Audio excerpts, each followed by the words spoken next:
قومی اسمبلی کی قائمہ کمیٹی برائے فنانس کے ہنگامی اجلاس میں بیٹھے وزیر قانون اعظم نذیر تاڑڑ، اٹارنی جنرل اور ایم این ایز کی گفتگو سن کر مجھے ان سب کی سیاسی ذہنوں کو داد دینے کو دل کیا۔ جب ان کا اپنا ذاتی سروائیول خطرے میں ہو تو یہ کیسے کامیاب پلاننگ کر لیتے ہیں، لیکن ان سب کو اس ملک کے 22 کروڑ عوام کی فلاح و بہبود کی منصوبہ بندی کرنا پڑ جائے تو ان کے پاس کوئی منصوبہ نہیں۔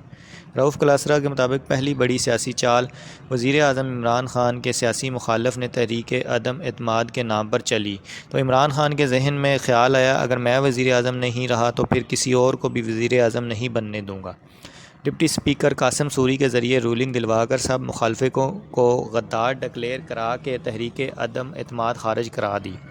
جوں ہی تحریک خارج ہوئی، ساتھ ہی اپنی حکومت اور اسمبلی توڑ کر نگران وزیر اعظم کے نام کے لیے اپوزیشن لیڈر شہباز شریف کو خط لکھ دیا، جو اس وقت خود وزیر اعظم کی شیروانی پہننے کے خواب دیکھ رہے تھے۔ عدالت سے اسمبلی بحال ہوئی تو پارٹی سے استعفے دلوا کر سڑکوں پر نکل کر نومبر سے پہلے الیکشن پر مجبور کروا کر اپنی مرضی کا آرمی چیف لگا کر 2028 تک حکومت کریں گے۔ وہ مقصد حل نہ ہوا تو فوراً نیا سیاسی داؤ کھیلا۔ چونکہ پنجاب اور خیبر پختونخوا کی اسمبلیاں توڑ دیں اور وہاں اپنی موجودہ سیاسی پاپولیرٹی پر دونوں صوبوں میں اگلے جنرل الیکشن سے پہلے حکومتیں بنا لیں تو اکتوبر میں قومی اسمبلی کے الیکشن وقت دونوں صوبوں میں نگران حکومتیں نہیں بلکہ ان کی پارٹی کی حکومت الیکشن کرائے گی۔ بہت امکانات ہیں کہ وہ پنجاب سے آرام سے جنرل الیکشن جیت جائیں گے، کیونکہ ان کو اپنا وزیر اعلیٰ ہر ضلع میں اپنے ڈپٹی کمشنر اور ڈی پی او ہوں گے۔ دیکھا جائے تو عمران خان کا اس سے بہتر سیاسی پلان نہیں ہو سکتا تھا۔ شہباز شریف حکومت اس وقت تاریخ کی بدترین غیر مقبولیت کا سامنا کر رہی ہے۔ ان حالات میں پی ڈی ایم کا الیکشن لڑنے کا مطلب سیاسی موت ہے، لیکن حکومت میں بھی سیاسی چالاک بیٹھے تھے۔ انہوں نے الٹا منصوبہ بنایا کہ ہم نے الیکشن نہیں کرانا، چاہے کچھ بھی ہو جائے۔ سیاسی طور پر تو برباد ہو ہی چکے ہیں، اب چاہے سپریم کورٹ ان کو نکالے یا کچھ اور ہو جائے۔ وہ عمران خان کے ہاتھوں الیکشن ہارنے کی نسبت سپریم کورٹ یا فوج کے ہاتھوں شہید ہونے کو تیار ہیں، تاکہ وہ عوام میں جا کر یہ تو رولا ڈال سکیں کہ ہمیں تو حکومت نہیں کرنے دی گئی، ہمیں تو فوج نے یا سپریم کورٹ نے حکومت سے باہر کر دیا۔ یہاں سے کیس سپریم کورٹ میں چلا گیا اور سپریم کورٹ نے الیکشن کروانے کا حکم دے دیا۔ اب یہاں سے حکومتی کھیل شروع ہوا۔ اس کمیٹی اجلاس میں مجھے پہلی دفعہ سمجھ میں آئی کہ سیاستدانوں کو زیرک کیوں کہا جاتا ہے۔ سپریم کورٹ نے گورنر اسٹیٹ بینک کو بلا کر حکم دیا کہ 21 ارب روپے الیکشن کمیشن کو دے۔ بینک نے فرمایا حاضر صاحب، اسٹیٹ بینک نے کہا کہ ہم صرف رقم مختص کر سکتے ہیں، لیکن وہ رقم الیکشن کمیشن کو ریلیز کرنا ہمارا دائرہ اختیار نہیں ہے۔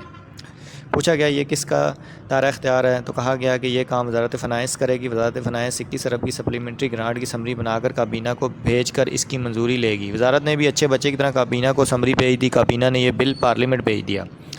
کیونکہ 21 ارب روپے کے الیکشن اخراجات اس سال کے بجٹ میں شامل نہ تھے، لہذا سپلیمنٹری گرانٹ دینا ہوگی۔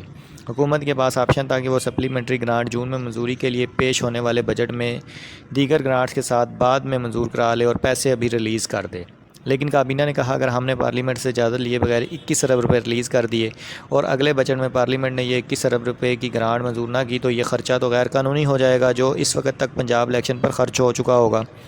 پھر تو ان سب کو 21 ارب کی ریکوری کرنا پڑے گی، لہٰذا بہتر ہے پہلے ہی پارلیمنٹ سے منظوری لے کر 21 ارب جاری کیے جائیں۔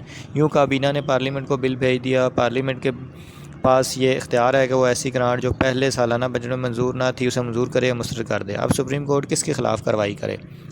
اسٹیٹ بینک سے لے کر وزارت خزانہ اور کابینہ تک سب نے اس کے حکم پر عمل کیا، لیکن پارلیمنٹ نے اس کے حکم کو نہیں مانا تو کیونکہ پارلیمنٹ سپریم ادارہ ہے۔ اب کیا چیف جسٹس پارلیمنٹ کے خلاف کارروائی کریں گے کہ انہوں نے وزیر اعظم اور کابینہ کی جانب سے سپلیمنٹری گرانٹ کی سمری یا بل کیوں منظور نہیں کیا؟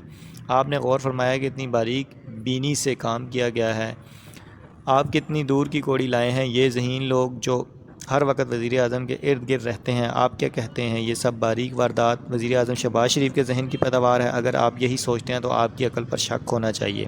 یہ قانونی مشیروں کا کام ہے، اسے کہتے ہیں سیاسی چالاکیاں۔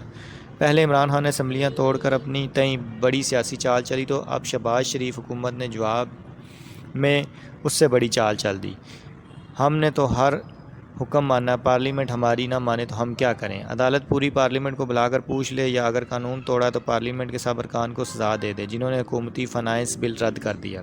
اسے کہتے ہیں سیاست کی چالاکیاں۔